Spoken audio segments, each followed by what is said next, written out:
So in this video I want to clarify a little bit what I talked about on not my previous video but the one before that, where you told me that you wanted something more visual to try to understand. So in this video I'm going to split it in two parts. In the first part I'm going to talk about theory, because it's important for you to know how these things are built in your mind as well, just as a theory, not I don't think, I think of course you need to also build like related to your instrument, but like you should be able to relate it to any instrument, right? I'm not saying that you should be able to do that right off the bat, but that's what we're aiming for, I think. Also, you talked a little bit about the piano. The piano is an instrument that I think every expert recommends getting familiar with, because I think it's the easiest layout of the notes in music. It's very organized and it's very visual, and it's not confusing because like in the guitar and like string instruments you have many ways to do the same note in different strings, and the piano is very visual, so I think it's really worth getting familiar with, like, you know, thirds and chords and all of those things and scales in the piano, because we always normally musicians learn things on the piano. They don't even have to have a piano. It's just like by seeing a photo of a piano and like the charts, it's really helpful, and then you translate it back to your instrument. So in the first part I'm gonna do a lot of a bit of theory, and then I'm gonna grab my bass and I'm gonna try to explain everything on the bass. I'm gonna tune the bass as a ukulele so I can do it exactly as you would do it on the ukulele. So on the first part I want to talk about chord structure, how you build chords, and for the sake of simplicity we're going to leave out for now 7 chords. 7 chords are 4-note chords, 1, 3, 5, and 7.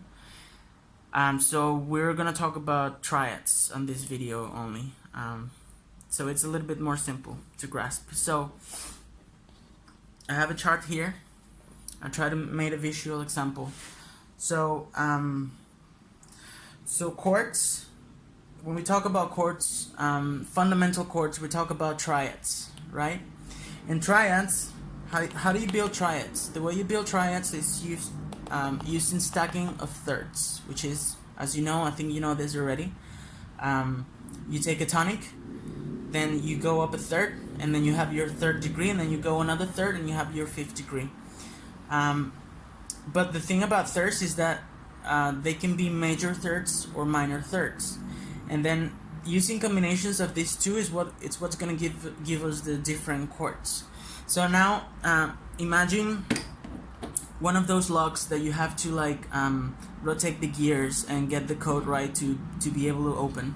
Let's imagine triads like that. So for the major triad, look, you have the individual gears of the lock here. You have 3, and in this example 1 never moves. 1 is stationary. It's always going to be there. And then the other 2 options, we can choose between minor third with a lower capital, is that how you say it, M, and then major third with a capital M. So a major chord is built of the tonic, then a major third, because it's a major chord, and then from the major third to the 5th there's a minor third, right? So okay, I forgot to say this at the beginning. A minor third is your tonic plus 3 frets, and a major third is the tonic plus 4 frets. All right. So in a major triad, from the tonic to the 3rd, which is a major third, there are 4 frets, and then from the major third to the 5th there are 3 frets, so a minor third. All right. A minor triad is the opposite. is the tonic, and then a minor third, but the fifth is the same. So if you lowered the third degree by 1 fret, but the fifth stays in the same place, and the fifth was a minor third before, now by default, now on a minor chord, this is going to be major, right? So again, major chord, tonic, major third, and then a minor third on top of that, and then minor triad, the tonic, a minor third, and then a major third, all right, to reach the same fifth from the major chord. Now we also have diminished chords, and diminished chords are built of diminished chords are built of 2 minor thirds, all right. I don't know if you remember that I told you diminished chords are always minor. So you have your tonic. Here you have your tonic. You have a minor third, and then now here in the minor triad, to go from the minor third to the fifth, you have to go a major third, right? But here, since it's diminished, and when we talk about diminished, we always talk about the fifth degree. You have to do a minor third, all right? I think that's very simple. This is worth memorizing, and I think it's gonna make a lot of sense when I talked about it on the bass. All right. All right. So before I grab the bass, there's something that you need to know. This is one of the things that you have to know. All right. There's no way around it. You have to memorize these things, and it's not that difficult. I want you to know how to find your thirds. I know you know how to find thirds because you do exercises with thirds, but I want you to know a little bit more in depth how you find your thirds. We said in the beginning of the video that a minor third is 3 frets away from your tonic, and a major third is 4 frets away from your tonic. And you, as a ukulele player, you have a little bit more of a job because you have your tuning is not your strings are not tuned all in the same interval, so you have to learn these things twice. It's not that different. It's not that complicated. It's just 1 fret difference. But this is one of the things you have to know. So this is not a super complicated chord or anything. This is just 3 examples on the same chart. I didn't want to write it 3 times, so I put it 3 times in this chart. So you have 3 options to find thirds. The first one is to do it in the lowest string. I mean it's the last string, but let's just refer in the low G. You can find a third on the next string, right? You can do that same thing, finding on the next string, on the next string, but you can do it on starting on your on your C string, and that's gonna be different because the next interval is a minor. It's a major third instead of a fourth. Let me repeat that. Your first string, from your lowest string to your C string, there's a fourth, and from your C string to your, I think it's E string. No, it's A. I don't know. E. Yeah, E. There's a major third. So the intervals from this string to this string are gonna be a little different than the ones from this string to this string. And then you have a third option, which is finding your third in the same string that you're playing your tonic. All right. So let's try to make some sense of that. So you have here on your lowest G, your tonic, and you want to find the third on the next string. All right. So if you go 1 string down and 1 fret up, you have your major third. And if you go to the next string 2 frets up, you have your minor. All right.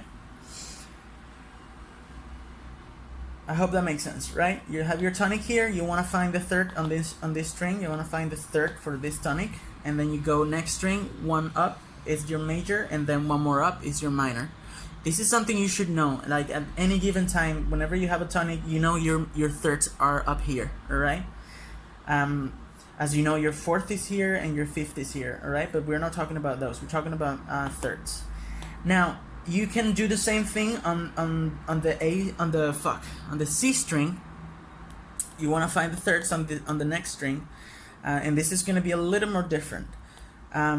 For this one, to find your third, your major third, you just have to go on the same fret one string below that, and to find your minor third is one fret above, right?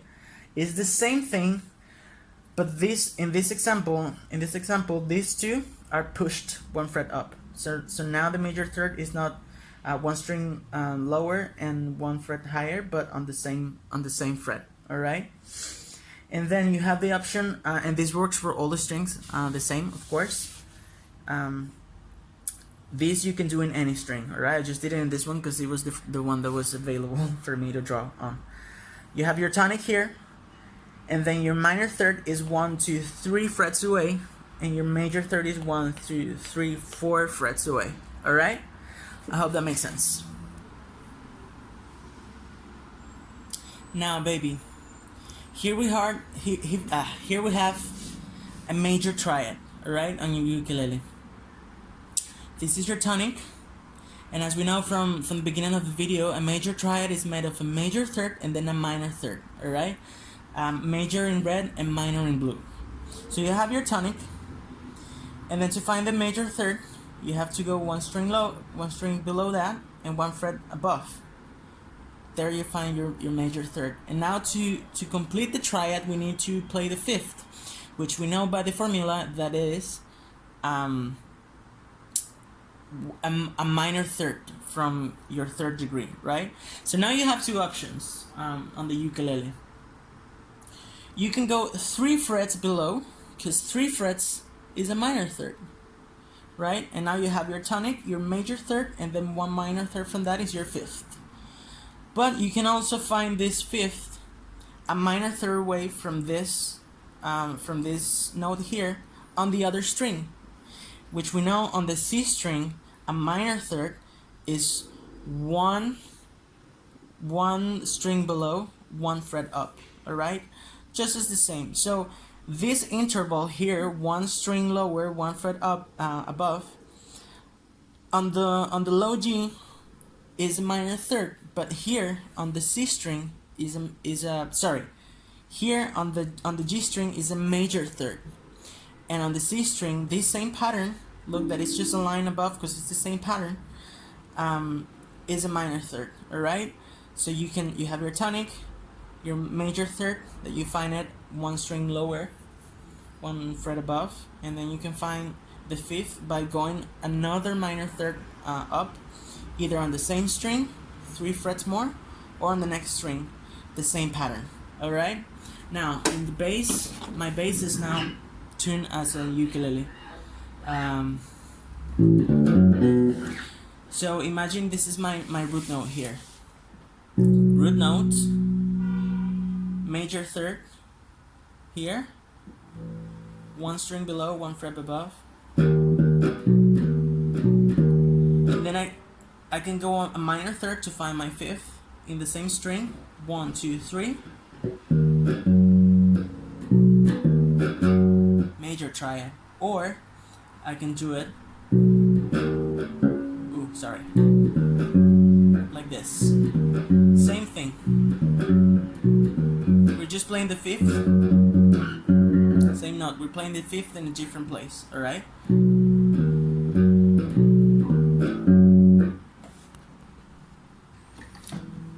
Now, this is a minor, a minor triad, which is made of the tonic, a minor third. Okay, let me write that with colors so it's more pretty for you. Okay, wait. Alright, so this is a minor triad, which is made of the tonic, a minor third, and then a major third on top of that. So you have your tonic here, same example. Now we need to find the third, which is a minor third, so we go 1 string lower, 2 frets above, and we have our minor third. And notice that the fifth is in the same place because it's the same fifth. But now, since this was raised, Now this interval is a major third, it's bigger now. Even though this is in the same place, now this is a different interval because this one changed as well, alright? So now this is a minor third, and we can find the fifth going 1, 2, 3, 4 frets to find another major third on top of this. And we have our fifth. And you can, of course, do the same and find the fifth on the next string, which, as we know, the C string, a major third is just like the string, same fret string, the next string, alright? And notice, of course, it's in the same place as the last example. The fifth don't change here, only the third, alright? Now, on the bass, or ukulele, we have this note. Okay, well, actually, okay, let's just use this example for now. You find your minor third, right? One string below, 1, 2 above, and then 1, 2, 3, 4 from here, right? Again, minor third, 1, 2, 3, 4, fifth, or minor third and fifth here, same fret, lower string. Same thing. Now for the minor third, it's actually easier sometimes. This is useful to find the minor third on the next string, but I find it easier for me in most cases. Of course I use this as well, but in most cases when you're doing a minor third, it's easier to do it on the same string because it's just 3, right? So 1 tonic, 1, 2, 3 here, same as tonic, lower string, 2 more, same thing,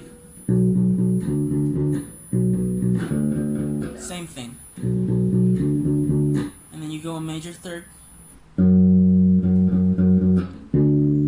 which, as we remember, is 1 string lower, 1 fret up to find our fifth, right? Root, minor third, root, minor third, root, minor third, fifth, same as here, root, minor third, fifth, alright? Now this example, I had to expand a little bit on the chart because I ran out of space. We have the diminished chord lastly, diminished triad, which is a tonic and 2 minor thirds on top of that. Since they're all minor thirds and they're in blue, then I wrote the number next to the circles so you know which one it is, right? Because we have 2 options here. We have our tonic, and we can either find our major third 1 string below, 2 frets above, or on the same string 3 frets more. Alright, so this note and this note are the same note. Then if you go this way, you have 2 options as well. You can go on the same string 3 frets, same as here, because they're all the same interval, minor thirds, 3 and 3, to find your fifth note in the scale. Or you can find the 5th note on the other string, which we know on the C string, a minor third is not lower string 2 more frets, but lower string 1 more fret, right, above. Okay, you have all these options when it comes to doing your arpeggio. So in the ukulele, you have your tonic. You can find a minor third here, as the previous example, and then 1, 2, 3 more to find the 5th. Sorry. Okay, here. Yeah, tonic, lower string, 2 more, 2 frets above to find the minor third, and then 1, 2, 3 to find the 5th, which is a diminished 5th, right? And in a diminished chord, the difference between a diminished chord and a minor chord is just the 5th degree. The 5th degree is lowered 1 fret on the diminished chord. So tonic, minor, diminished 5th. This is how it sounds, right? You also have the option to do this same minor third, but to find the 5th, you just go here. Tonic, here, minor third, diminished 5th. you can find your minor third on the same string as the tonic, right? Tonic, minor third, and then you go one string lower, two frets above to find the minor third, right? Which is your fifth degree in the scale. Tonic, three more frets, minor third, one string above, two frets above, one string below, two frets above, diminished fifth. Same thing. Same sound, different ways to do the same thing. So I hope that was not too difficult or complex or too long. I think it's like 60 minutes long so far. But I mean, it's a short lesson, right? 60 minutes is not that much to teach. So I didn't want to go too in depth about how to build like stack chords, which are chords that where you play all the notes at the same time, like you would do as a ukulele player.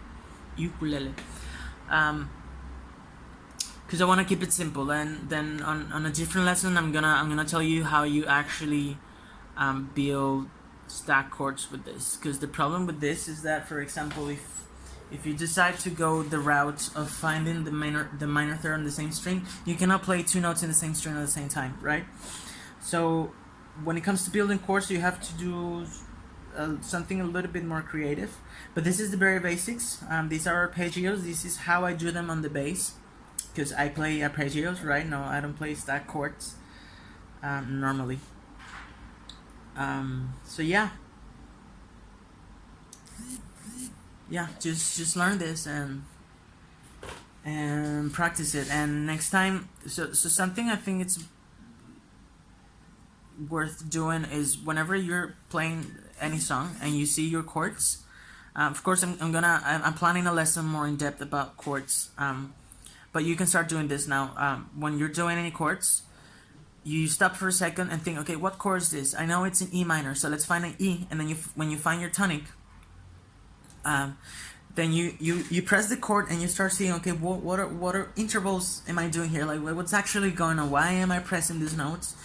And if you know your tonic and then you know your intervals, okay, well, okay, this is one string lower and one fret up. Oh, that's a major third. Oh no, but it's on the C string, so it's actually a minor third. All right, and so you go like that, because it's important for you to understand what you're doing and not just press the notes because you learned that that's the notes that you have to press to press for like a chord to magically come out.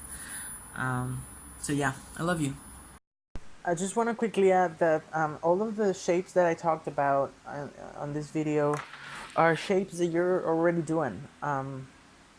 For example, you have this one, tonic, minor third, because it's 3 frets away, then your diminished fifth. This is one of the shapes you use when you do your triads exercises that I taught you last week and that you've been nailing. Then you have, for example, the shape for the minor. This was diminished, this is minor. Right, then you have the shape for the major, which is this triangle here. You also do different versions. For example, you do this one, right, which is like a diagonal line. That's a major triad, right? Tonic, major, and then you can find the fifth, another a minor triad. Away on this string. Remember, it's different. This looks like the same interval, but because the strings are tuned differently, this is a major third and this is a minor third. You're doing, for example, you're probably doing this shape as well. I don't do this one. These two last shapes I don't do them on the bass, but I guess you're pretty familiar with them in the ukulele. They're a little bit strange for me. So yeah, this for me would be an augmented chord, I think. So yeah, you're probably using this shape as well. So all of these things that I talked about in this video, and I'm sorry because it's too long. It's like 26 minutes now.